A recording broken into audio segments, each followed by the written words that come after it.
Айнекке түрдүү түс менен сүрөт түшүрүү ыкмасы орто кылымдан бери жайылып келген. Кыргызстандык сүрөткер Кайыргүл Казыбекова аны улуттук колорит менен айкалыштырып иштейт. Ар кайсы жактан көрсө болот. Бул жактан караса болот. Кайыргүл сүрөткер болгон менен дизайнердей ойлонуп, ар бир буюмдун функциясы болушун каалайт. Мындан улам анын сүрөт түшүрүлгөн айнек идиштерин европалык кардарлар алып кетет.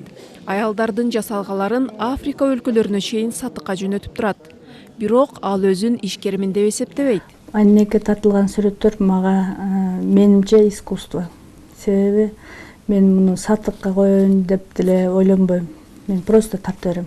Түрдөп боелгон, түс түшүрүлгөн айнектер мындан 4,5 кылым мурда Кыргызстандын түштүгүндө табылган дейт сүрөткер профессор Таалайбек Сабидинов. Байыркы имаратта колдонулган дерезе, эшиктерде колдонулган идиш сагансыз эле боз үйлөрдө деле бар. Анан биздин жасалга колдонмо өнөрлөрдө бүт айнектер колдонулган.